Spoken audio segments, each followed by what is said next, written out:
Hi guys, मैं आशीष यादव आपका आपके यूट्यूब चैनल पर स्वागत करता हूं।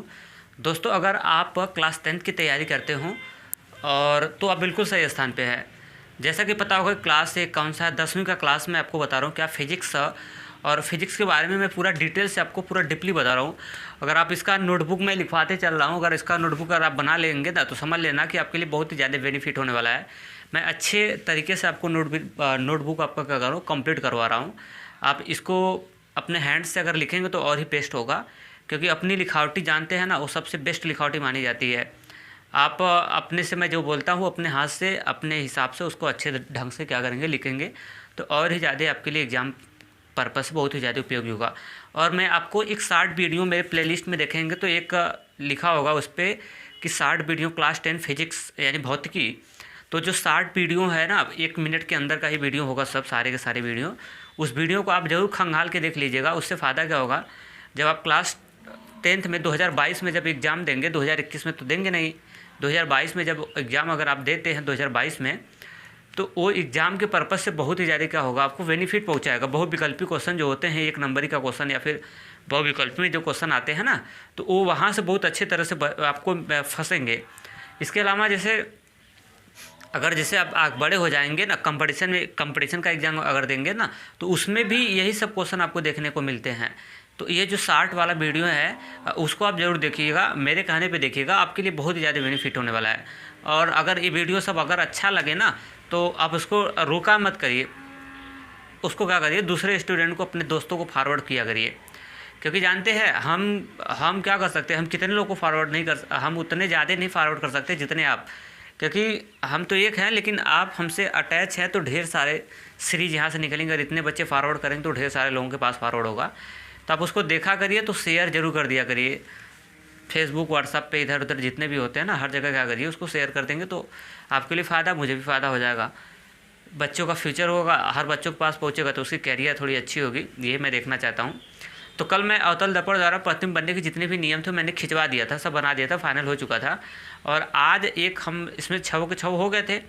और आज हम जिक्र करने वाले हैं किसके बारे में, उत्तल दर्पण द्वारा प्रतिबिंब खींचने के बनने का जो कंडीशन है वो बताने जा रहा हूँ। पेपर में कैसे पूछता है कि उत्तल दर्पण द्वारा प्रतिबिंब खींचने के नियम या प्रतिबिंब खींचने का किरण आरेख बनाइए। तो आपको पता है कि उत्तल दर्पण में प्रतिबिंब खींचने का एक ही क्राइटेरिया है, मतलब उसमें एक ही कंडीशन ही होता है। जैसे इसमें 6 कंडीशन होते हैं तो उसमें एक ही कंडीशन होता है खींचने का, यही सब प्रोसेस है, यही सब खींचने का रूल, सब के सब रूल क्या है, यही है। तो चलिए मैं आपको कर देता हूँ। यहाँ तक तो आपने कर लिया ना। अब आज जहाँ तक कल मैं कराता हूँ उसके बाद आज का हेडिंग डालिए, उत्तल दर्पण द्वारा प्रतिबिंब का बनना। आज का हेडिंग होगा, आज का हेडिंग डाल लीजिए फटाफट। उत्तल दर्पण द्वारा, आज का हेडिंग डालिए, उत्तल दर्पण द्वारा प्रतिबिंब का बनना। उत्तल दर्पण द्वारा प्रतिबिंब का क्या बनना, ये आज का हेडिंग होगा। हैंड राइटिंग देखो थोड़ा सा मेरी भद्दी है, इसके लिए सॉरी। मैं आपको बोल दे रहा हूँ तो उसको आप मेंटेन करिएगा। राइटिंग मेरी उतनी अच्छी नहीं है ना। और मैं आपको जो बोलता हूँ ना उससे आप क्या करिए, अपना लिख लिया करिए, प्रतिबिंब का क्या बनना, ये हेडिंग होगा। क्या बनाएंगे, इमेज बनाएंगे। इमेज बना लेंगे ना, जो किरण आरेख जिसको बोलते हैं, बना लेंगे तो फिर उसके नीचे हम लोग क्या कर देंगे, उसके बारे में क्या कर देंगे, लिख लेंगे। तो देखिए मैं आपको बना रहा हूँ, दर्पण कौन सा है, उत्तल दर्पण। तो ये नाम ले लिया M1 और यहाँ पे नाम ले लिया कितना, M2 ले लिया। और इसमें जानते हैं ना पेंट कहाँ की ओर होता है, इनर साइड में, अंदर साइड में। ये मैंने पेंट यहाँ पे कर दिया अंदर साइड में। और यहाँ पे हो जाता है आपका क्या, पोल हो जाएगा। और यहाँ पे क्या हो जाता है, C हो जाता है। और बीचों बीच क्या हो जाता है, F हो जाता है। बीचों बीच क्या हो गया, F। अब उसके बाद वस्तु को रखना है और यही 3 रोल लगाना है, बट ये दर्पण चेंज हो जाएगा। प्रकाश की किरण कहाँ से जाए, मुख के समांतर। तो अब देखिए प्रकाश की किरण अगर मुख के समांतर डालना है तो इधर से नहीं डाल पाएंगे आप, क्योंकि इधर पेंट किया हुआ है, पेंट की ओर से प्रकाश डालने से कोई मतलब नहीं निकलेगा। तो कहाँ से डालेंगे, परावर्तक सतह इधर है तो प्रकाश इधर ही से डालेंगे। तो फिर क्या करेंगे, इसको इस चीज़ को अगर डार्क से दिखाऊँ तो कोई दिक्कत नहीं होगा। ये यहाँ पे P हो गया ना, ये दूरिया जितना है ना उतना इधर मैं काट दूँ, अगर क्या कर दूँ, यहाँ पे C बना दूँ, यहाँ पे क्या कर दूँ, F बना दूँ।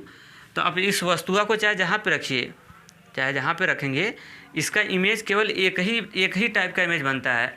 लेकिन अवतल दर्पण में क्या होता था ना कि हम लोग वस्तु को आगे पीछे करते थे ना इस तरह से, तो इमेज अलग अलग टाइप से बनते थे। तो इसमें आप चाहे जहाँ पे रखिए, चाहे वक्रता केंद्र के पीछे रखिए, चाहे सी और एफ के बीच में रखिए, चाहे एफ पे रखिए, चाहे जहाँ पे रखते हैं ना, तो ऐसे केस में उसका एक ही टाइप का इमेज आता है।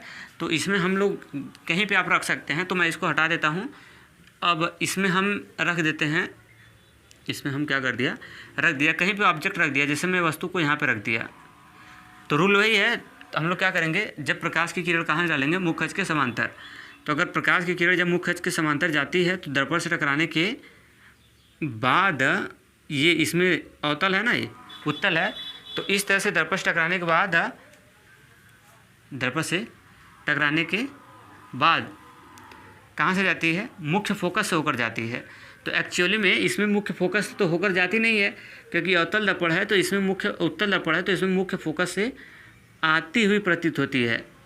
मुख्य फोकस से आती हुई हमारी क्या होती है, प्रतीत होती है। अब इसको हम लोग कहाँ बढ़ाएंगे, इसको अगर आप पीछे बढ़ाएंगे, इसको आप कहाँ बढ़ाते हैं, पीछे, तो ये इसको पीछे बढ़ा लेते हैं हम लोग, और ये आएगा कहाँ, मुख्य फोकस से आती हुई प्रतीत होती है। ऐसे बढ़ा लिया इसको। अब दूसरा का रूल कहता है कि अब प्रकाश की किरण कहाँ से डालेंगे, वक्रता केंद्र से। अब प्रकाश की किरण हम लोग कहाँ डालते हैं, वक्रता केंद्र से डाल देते हैं। तो देखिए वक्रता केंद्र ये है ना, तो हम वक्रता केंद्र से प्रकाश की किरण हम लोग क्या करते हैं, ड्रा कर देते हैं। तो वक्रता केंद्र है। अब भाई ऐसे ड्रा करेंगे तो इसको छेद के तो जाएगा नहीं, डॉटेड लाइन से बढ़ाएंगे, क्योंकि इसमें मैं मेरा फर्स्ट वीडियो देखेंगे तो उसमें बताया था कि इसमें फीलिंग होती है, इसमें प्रतीत होता है। ठीक है। अब प्रकाश की किरण हम लोग डालते हैं कहाँ, वक्रता केंद्र से। केंद्र पर डालते हैं तो देखिए क्या फ़ायदा उससे होता है। अब ये ऐसे गई, अब इसको डॉटेड लाइन से हम लोग क्या करेंगे, बढ़ाएंगे, क्योंकि छेद के तो जाएगा नहीं अंदर। ये डॉटेड लाइन से हम लोग क्या कर दिया, इस तरह से इसको बढ़ा दिया, क्या कर दिया, बढ़ा दिया। तो जानते हैं ना, अगर प्रकाश की किरण वक्रता केंद्र से जाती है तो दर्पण से टकराने के बाद वापस उसी रास्ते से क्या हो जाती है, वापस उसी रास्ते से चली जाती है। और जब इनको मैं, ये इनका एक कटान पॉइंट है, इस वाले पॉइंट पे ये क्या कर दिया, इंटरसेक्शन कर दिया। और बताया था कि जहाँ पे काटते हैं वहीं से मुख्य अक्ष पे, प्रोसेस वही है, जहाँ पे काटते हैं वहीं से मुख्य अक्ष पे डालते हैं, लंब डाल दिया, लो मुख्य अक्ष पे लंब डाल दिया। अब एक काटा कहाँ, मुख्य अक्ष से ऊपर है, तो एरो कहाँ लग जाएगा इसका, ऊपर इस साइड से, कहाँ हो जाएगा, इस साइड हो जाएगा। अब इसका वस्तु का नाम ओ डैश ले लिया, इमेज का नाम ले लिया आई, और क्या ले लिया, आई डैश ले लिया। तो यहाँ से हमने ये सीखा, यहाँ से हमने क्या कर दिया, यहाँ से हमने ये सीखा या फिर ये हमने पाया कि अगर वस्तु, यहाँ से सीखने को मिला या फिर यहाँ से हमने पाया कि अवतल दर्पण में, सॉरी उत्तल दर्पण में वस्तु आप चाहे जहाँ पे रखेंगे तो उसमें एक ही कंडीशन आता है, और इसका जो इमेज बनता है वो दर्पण के ध्रुव P और मुख्य फोकस एफ के कहाँ बनता है, बीच बनता है।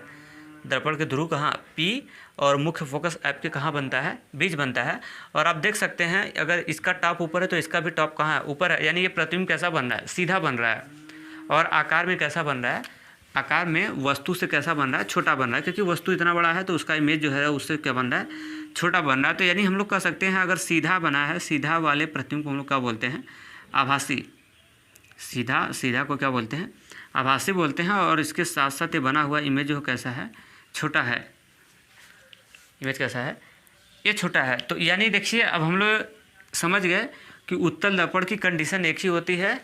उत्तल दर्पण में कितने कंडीशन, उत्तल दर्पण का कंडीशन यहाँ पे एक हमारा निकला। और वस्तु आप चाहे जहाँ पे हम लोग रखेंगे, इसके द्वारा बना हुआ जो प्रतिबिंब होता है दर्पण के ध्रुव P और मुख्य फोकस एफ के कहाँ बनता है, बीच बनता है। और यह बना हुआ जो प्रतिबिंब होता है वो आभासी, सीधा तथा आकार में वस्तु से कैसा होता है, छोटा आता है।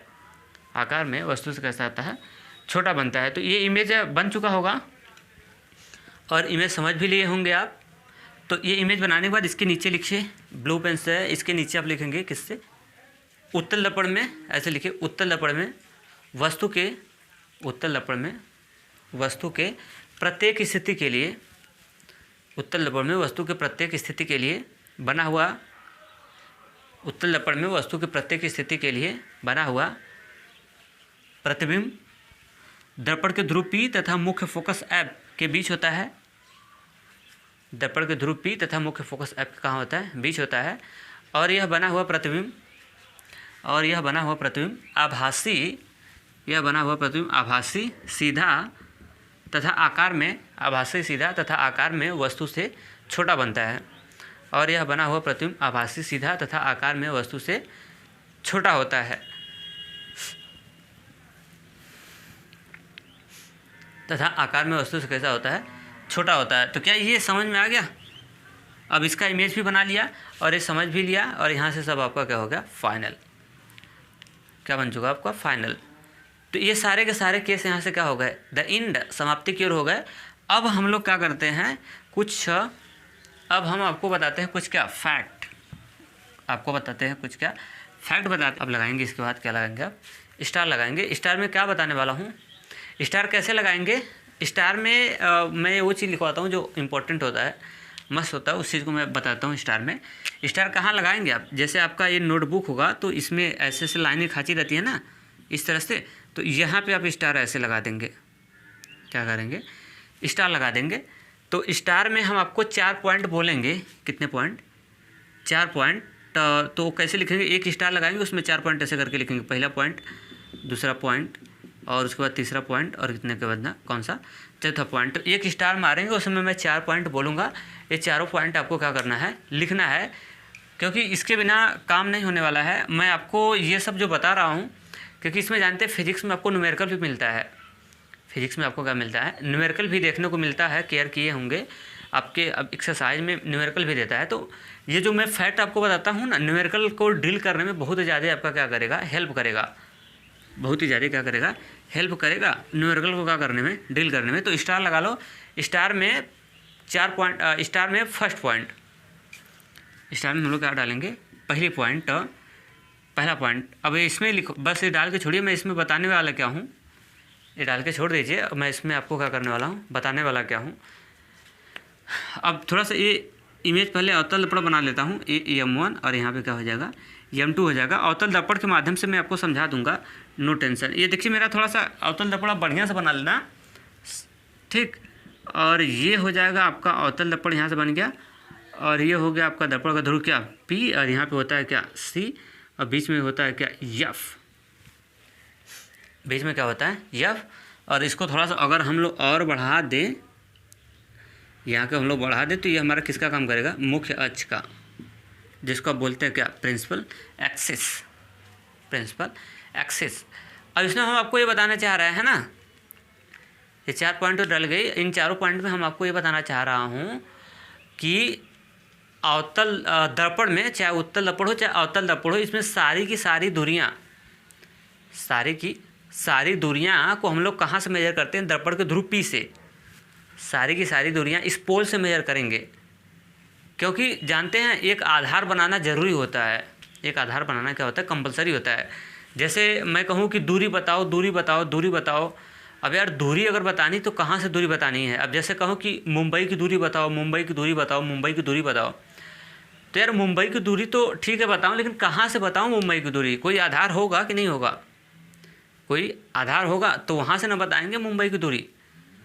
तो आप जानते एक आधार डिसाइड करना बड़ा ज़रूरी होता है। जैसे मैंने कह दिया वाराणसी से, कहाँ से, वाराणसी। वाराणसी जानते हो कहाँ पड़ता है, यूपी में पड़ता है। कहाँ से, वाराणसी की अगर मैं बात किया जाए, काशी जिसको बोलते हैं, वाराणसी हमारे कहाँ पड़ती है, यूपी में।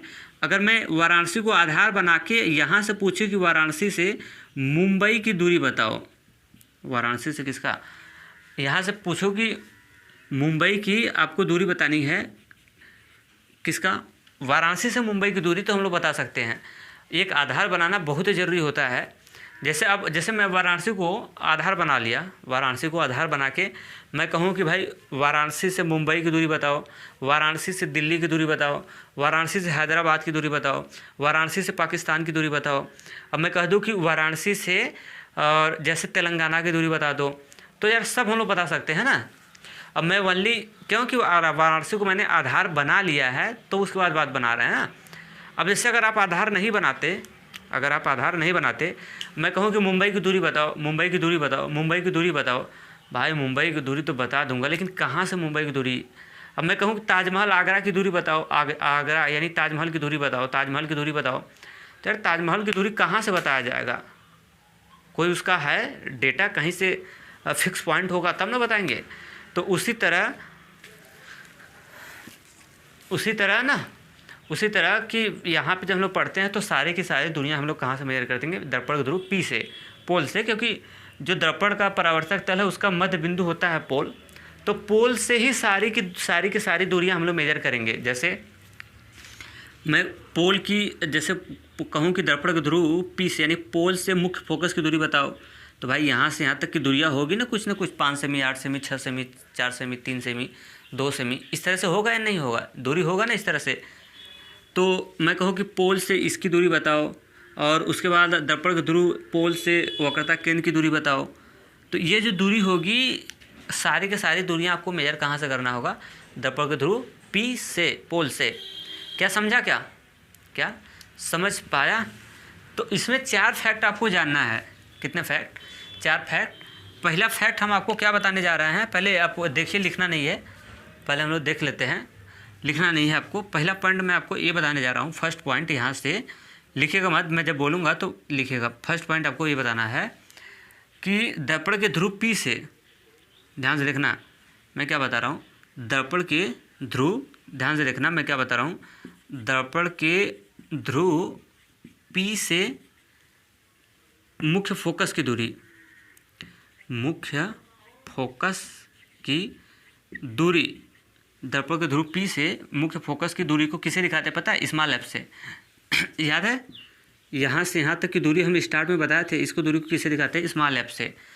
पहली पॉइंट। और दूसरी की पॉइंट ये पड़ेगा कि दर्पण के ध्रुव से वक्रता केंद्र की दूरी, वक्रता केंद्र कुष्ठ में C की दूरी, वक्रता केंद्र की C की दूरी। अब जानते हैं यहाँ से दर्पण के ध्रुव P से C की दूरी को किससे दिखाते थे, याद है आपको, स्मॉल r से। दर्पण के ध्रुव P से लेकर वक्रता केंद्र तक की दूरी को किससे दिखाते थे, स्मॉल r से। ये 2 चीज़ तो हम लोग पहले से जान चुके थे कि दर्पण के ध्रुव P से मुख्य फोकस तक की दूरी को दिखाते थे किससे, दर्पण के ध्रुव P से मुख्य फोकस तक की दूरी को हम लोग दिखाते थे किससे, स्मॉल f से। अब दर्पण के ध्रुव P से, दर्पण के ध्रुव कहाँ से, P से वक्रता केंद्र जो C है, यहाँ की दूरी को हम लोग किससे दिखाते हैं, स्मॉल r से। दो चीज़ और जानना है आपको, 4 फैक्ट जानना है। तीसर की फैक्ट ये जानना है, तीसर की फैक्ट आपको ये जानना है कि दर्पण के ध्रुव से,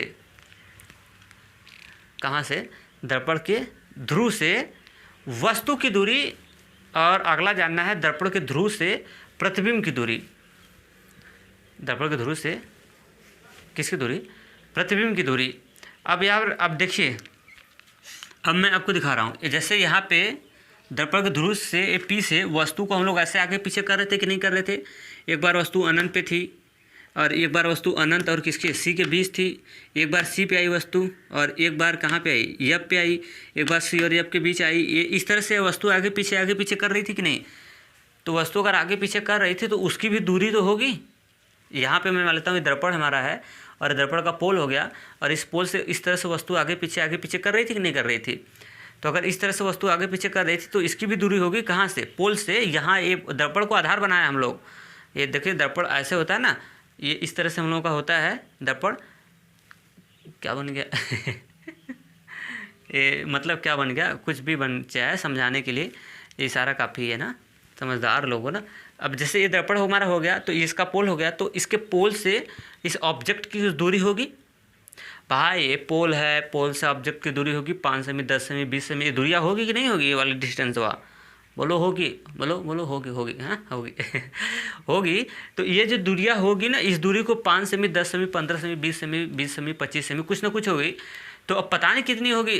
तो अब फिजिक्स में हम लोग जब एंट्री करते हैं, जब से मैथ में जब एंट्री करते हैं, तो यहाँ जब दूरी हमको नहीं पता रहती तो मैथ में हम लोग मान लेते हैं मानव दूरी कितनी है, x है। याद आ रहा है क्या, हम लोग मैथ में मान लेते हैं कि मानव दूरी कितनी है, x है। लेकिन फिजिक्स में जब हम लोग एंट्री करते हैं तो फिजिक्स में उस दूरी को हम लोग क्या करते हैं, x ना मान के हम लोग दर्पण के ध्रुव P से वस्तु की जो दूरी होती है उसको दिखाते हैं किससे, u से। फिजिक्स में जब एंट्री करते हैं तो वो जैसे ये दर्पण का ध्रुव P है ना, दर्पण की कोई भी दर्पण हो, उत्तल अवतल, तो इससे जो वस्तु की दूरी होती है ना, तो मैथ अगर होता है तो उसमें मान लेते हैं माना दूरी कितनी है, x है। लेकिन फिजिक्स में जब हम एंट्री करते हैं तो दर्पण के ध्रुव P से लेके इस वस्तु की जो दूरी होती है उसको x ना मान के उसको दिखाते हैं u से। क्या, किससे? यू से। मतलब अगर आपको कहीं यू नज़र आएगा फिजिक्स में, और वो भी इस चैप्टर में बता रहा हूँ, कहीं पे अगर आप यू नज़र आएगा तो समझिएगा यू खोपड़ा में भर लीजिएगा। यू का मतलब हो गया दर्पण के ध्रुव P से वस्तु की दूरी। ये फैक्ट आपको तीसरा का है कि दर्पण के ध्रुव P से किसकी दूरी, वस्तु की क्या दूरी, वो उसको किससे दिखाते हैं, इसमें यू से दिखाते हैं। किससे? यू से। अब एक नंबर और है, कौन सा? चौथा नंबर आपको जानना होगा। कौन सा है? एक फोर्थ नंबर आपको और जानना होगा कि एक वस्तु की दूरी हो गई और एक किसकी दूरी हो गई, प्रतिबिंब की दूरी एक आपको फाइंड करना है। प्रतिबिंब की दूरी बोले तो अब जैसे देखिए, जब हम लोग इमेज बना रहे थे 6 कंडीशन और एक उत्तल का 7 कंडीशन में, तो प्रतिबिंब भी ये अपने जगह से हट बढ़ रहा था। कभी प्रतिबिंब जो हो रहा था वो कहाँ, वक्रता केंद्र पे सी पे आ जा रहा था, तो कभी सी से पीछे आ रहा था कि नहीं आ रहा था। अब अवतल दर्पण में जब हम लोग 6वां केस में देखे थे, जब वस्तु दर्पण के ध्रुव P और मुख्य फोकस F के बीच हुआ करती थी, तो ऐसे केस में जो प्रतिबिंब था वो मुख्य से कहाँ चला गया था, ऊपर, दर्पण के उस साइड में मुख्य से कहाँ, ऊपर चला गया था। तो उस प्रतिबिंब की दूरी, किसकी दूरी, उस प्रतिबिंब की दूरी। अब जैसे मैं अब इसको थोड़ा हटा के अगर बाई इमेज के द्वारा अगर मैं इसको समझाऊँ ना, तो अब तो वैसे समझ रहे हैं ना, प्रतिबिंब की दूरी तो होगी कि नहीं होगी? अरे होगी, क्यों नहीं होगी। m1 ले लिया, जैसे मान लेते हैं कितना ले लिया, m2 ले लिया। अब दर्पण का ध्रुव क्या हो गया, P हो गया, और यहाँ पे क्या हो गया, C हो गया। यहाँ पे मान लेता हूँ F हो गया। अब जैसे मैं मान लेता हूँ कि जब हम वस्तु को यहाँ पे रखते थे, C और F के कहाँ रखे थे, जैसे बीच में रखा था, तो अब इसका इमेज है, जब किरण आरे खींचे थे तो ये ऐसे गया था। कैसे गया था? ऐसे गया था। और उसके बाद जब हम लोग यहाँ से इसको ड्रा किए थे, कहाँ से, ये यहाँ से, अब इसके बाद डाले थे हम लोग, जैसे इस चीज़ को अगर हम आपको बताएं ना, ये मुख्य फोकस से ड्रा किए थे ना, तो मुख्य खर्च को थोड़ा बढ़ा दूँ इस तरह से। अब मुख्य फोकस से जब ऐसे ड्रा किए थे, ऐसे डाले थे, तो दर्पण से टकराने के बाद ऐसे जब आया था, तो ये इमेज सी के थोड़ा सा आगे किसका देता हूँ, सी यहाँ पे है, तो इमेज यहाँ पे काटा था, तो यहीं से मुख्य खर्च पे लम्ब डाले थे और उसका एरो कहाँ हुआ करता था, नीचे। तो ये जो इमेज बना है, इसकी दूरी होगी ना यहाँ से, इसकी दूरी होगी कि नहीं होगी? अब यहाँ पे काटा है तो इसकी यहाँ से दूरियाँ होगी कि नहीं? तो उसी तरह प्रतिबिंब की पोजीशन भी अलग अलग हर कंडीशन पे अलग अलग। कभी प्रतिबिंब यहाँ पे तो कभी पीछे, कभी आगे, कभी पीछे, कभी दर्पण के उस साइड बन रहा था, तो इस प्रतिबिंब की तो भी दूरी होगी। जैसे देखिए, जैसे हम वस्तु यहाँ पर रखें, तो ये दर्पण के ध्रुव P से लेकर वस्तु की दूरी होगी। अब इस वस्तु का पता चला कि प्रतिबिंब जैसे यहाँ पे बन गया, ऐसे वस्तु को जैसे मैं ऐसे ऊपर रख दिया, इसका टॉप ऊपर कर दिया और इसका प्रतिबिंब यहाँ बन गया, तो यहाँ से लेकर वस्तुआ की दूरियाँ होगी कुछ। और ये प्रतिबिंबवा बना है, ये नीचे मैं मान लेता हूँ प्रतिबिंब बन गया, सी के इधर बना हुआ है, वस्तु सी और एफ के बीच में है, तो इसका प्रतिबिंब इधर बना हुआ है, अनंत और सी के कहाँ बीच बना हुआ है। तो जैसे ये दर्पण के ध्रुव P से लेकर उस वस्तुआ की दूरी होगी, तो उसी तरह यार इसका प्रतिबिंब अगर यहाँ पे बना हुआ है, तो दर्पण के देखिए यहाँ बना हुआ, तो दर्पण के ध्रुव P से लेके इसकी भी तो दूरी होगी प्रतिबिंब की। तो प्रतिबिंब की जो दूरी होती है इसमें, तो उस वाले दूरी को हम लोग दिखाते हैं किससे, भी से। किससे दिखाते हैं? भी से। तो कहीं पे भी प्रतिबिंब की दूरी होगी तो उसको हम लोग डिनोट करते हैं फिजिक्स में किससे, भी से। तो चौथा नंबर दर्पण के, देखिए दर्पण के ध्रुव P से किसकी दूरी, प्रतिबिंब की दूरी, किसकी, प्रतिबिंब की क्या दूरी। और इस दूरी को हम लोग डिनोट करते किससे, भी से, कैपिटल भी से। तो ये 4 ठो आपको कंडीशन एफ भी आर यू और क्या भी। फिर से मैं आपको बता देता हूँ, कहीं पे अगर फिजिक्स में स्मॉल एफ दिखेगा तब बताएंगे कि दर्पण के ध्रुव P से लेके मुख्य फोकस तक की दूरी है, ठीक। अगर कहीं पे आपको स्मॉल आर दिखेगा तो आप बताएंगे दर्पण के ध्रुव P से वक्रता केंद्र तक की दूरी है, ठीक। और कहीं पे आपको U नज़र आएगा तो आप बताएंगे दर्पण के ध्रुव P से लेके वस्तु की दूरी है, दर्पण के ध्रुव P से लेके वस्तु की दूरी है, ठीक। और कहीं पे अगर V नज़र आएगा तो आप बताएंगे दर्पण के ध्रुव P से लेके, दर्पण के ध्रुव कहाँ, P से लेके प्रतिबिंब की दूरी है, किसकी दूरी, प्रतिबिंब की दूरी है। जैसे हम लोग मैथ पढ़ते हैं तो उसमें एक्स वाई मानते हैं ना, तो यहाँ पे एक्स वाई फिजिक्स में ना मान के U भी हम लोग को क्या करते हैं, कंसीडर करते हैं। तो अब चलिए हम लोग लिख लेते हैं। स्टार में बताया था, अभी आपको लिखना नहीं है, लेक्चर सुन लिया था।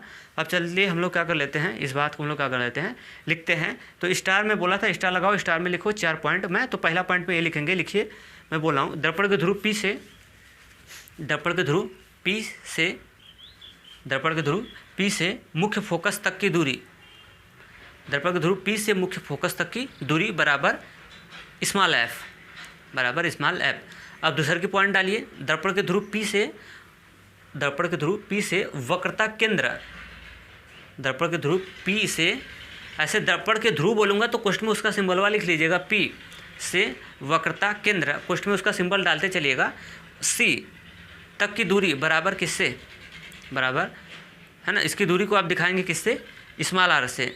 तीसरा का पॉइंट लिखिए, दर्पण के ध्रुव P से, दर्पण के ध्रुव P से वस्तु की दूरी, वस्तु की दूरी बराबर u,